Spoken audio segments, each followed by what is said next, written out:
यहाँ पे बातों में एक छोटी सी बात मैं आज आपसे कहना चाहती हूँ। जीवन की समस्याएं बहुत हैं, समाधान कितने। समस्याएं बहुत होती है, समाधान एक होता है। जब हम एग्जामिनेशन में बैठते हैं तो वहाँ प्रश्न बहुत होते हैं, हर एक प्रश्न के अपने अलग अलग उत्तर होते हैं। जीवन भी एक ऐसी परीक्षा है जिसमें प्रश्न बहुत सारे हैं, लेकिन और एक थोड़ा सा चेंज यहाँ है, समाधान एकमात्र है और समाधान है हम दूसरों, हमारे कितने भी प्रश्न हो जीवन के, लेकिन समाधान एक हम है, कोई और नहीं।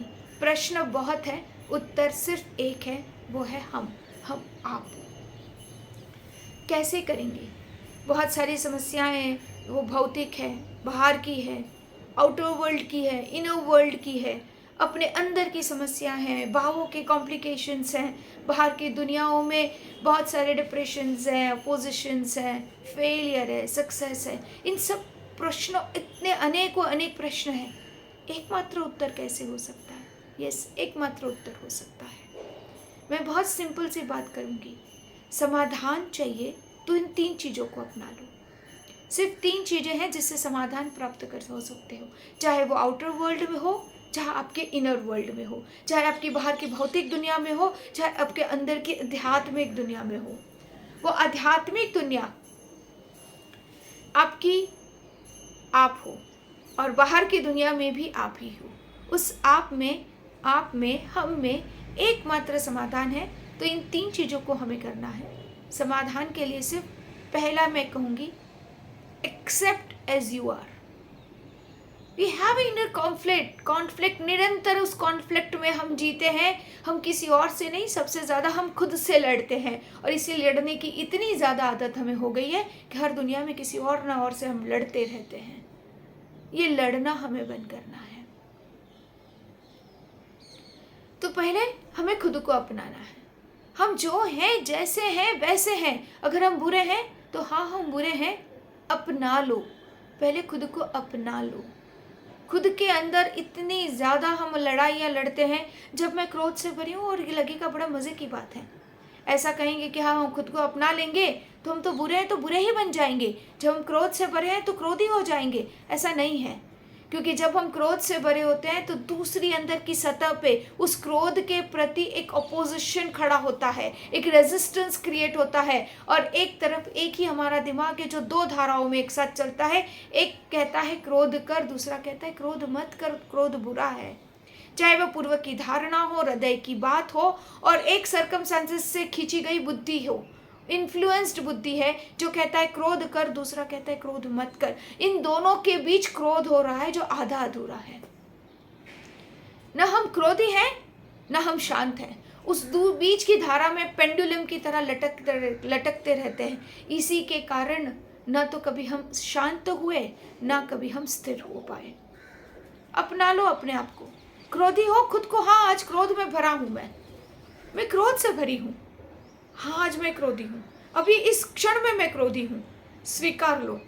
जिस दिन स्वीकारोगे, बड़ा चमत्कार सी घटना है। It's a magic, it's a trick, कि जिस दिन आप स्वीकार लोगे कि आप संपूर्ण रूप से इनर कॉन्फ्लिक्ट को बंद करके जब खुद को जैसा हो वैसा स्वीकार करना शुरू करोगे, देखोगे अपने आप वो जो अधर पोल था वो खत्म हो गया। क्योंकि हमारी जीवन की 2 धाराएं, 2 पोल्स के बीच पेंडुलम की तरह हम लटकते रहते हैं।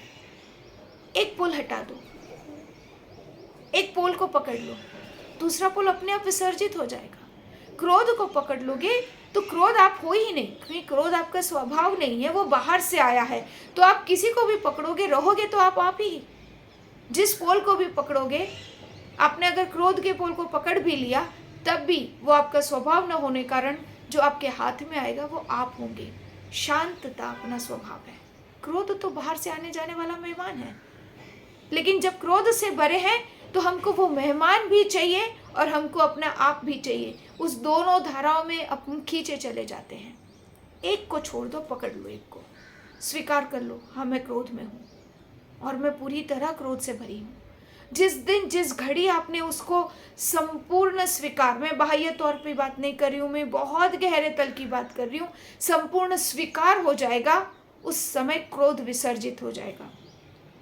हमारा अभी तक संपूर्ण स्वीकार स्वयं के प्रति नहीं हुआ है, जिसी के कारण हमने हमारे अंदर के कभी अंतर्युद्ध, जो आंतरयुद्ध है वो कभी बंद नहीं हुआ, और इसी के कारण बाहर का युद्ध भी कभी बंद नहीं हुआ। जो व्यक्ति अंदर से अशांत है वो बाहर शांत कैसे रह सकता है?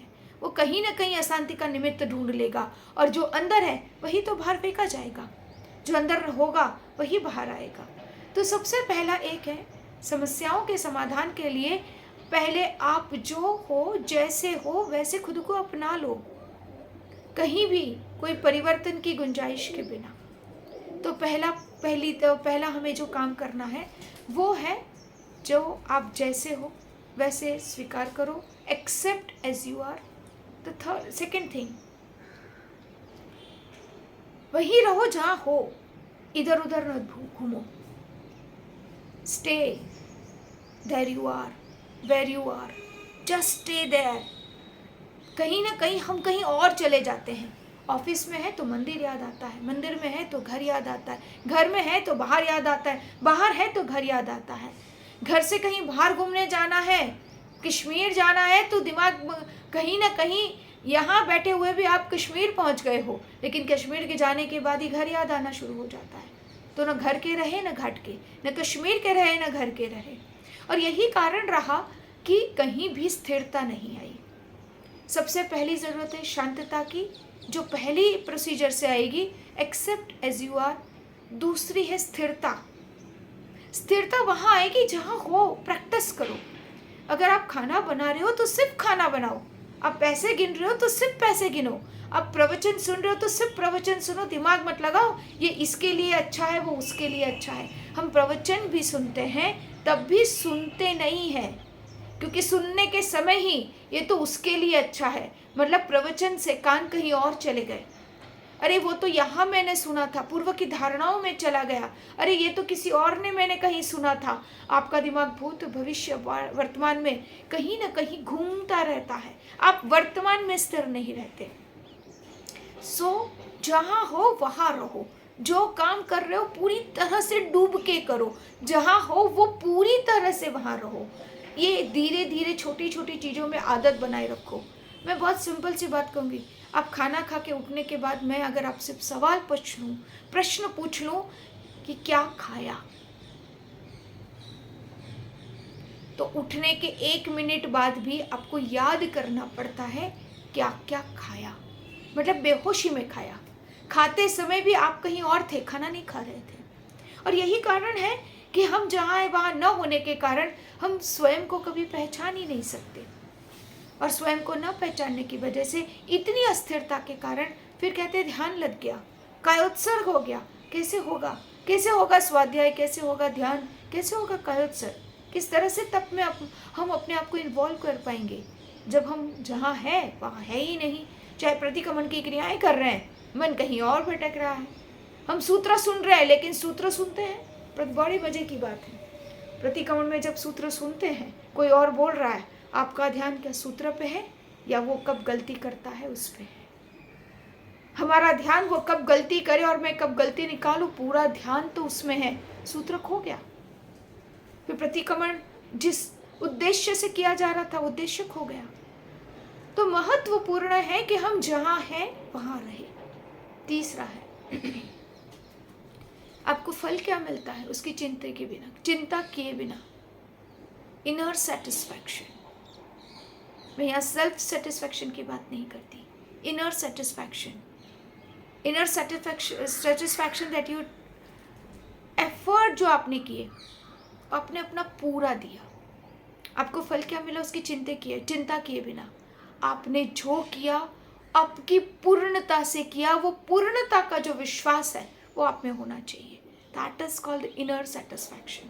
मैंने मेरा पूरा दिया, क्या मिला क्या नहीं मिला वो हिसाब किताब मेरे हाथ में था ही नहीं। इसलिए यहाँ गीता का एक सूत्र याद रखने जैसा है, कर्मण्येवाधिकारस्ते कर्मणि एव अधिकारतव। सिर्फ कर्म मेरे अधिकार क्षेत्र में और उसे मुझे पूरी तरह करना है, पूर्णता से करना है। इतनी पूर्णता से कि मुझे ये न लगे कि कहीं ना कहीं वो रिग्रेट का एक छोटा सा अंश में न छोड़ूं कि काश थोड़ी और मेहनत कर लेते। जीवन भर इस रिग्रेट में अभी भी लगता है कि कुछ कम किया, इससे और अच्छा कर सकते थे। ये जो और अच्छा कर सकते थे वो तभी आता है जब हमें अंदर से पता है हमने अपनी पूर्णता से नहीं दिया। पूर्णता से हम दे, रिजल्ट क्या आता है, लेकिन कहीं ना कहीं खुद को शाबाशी दे, तुमने तुम्हारा पूरा दिया, तूने तुम्हारा पूरा दिया। बस इतना ही संतोष कि मैंने पूरा दिया।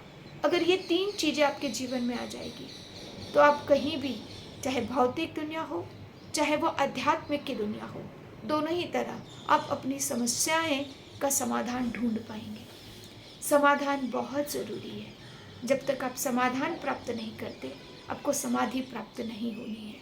तो अगर समाधि चाहिए तो समाधान के रास्ते ढूंढो, और मैंने आपको आज इस समाधान के रास्ते बताए।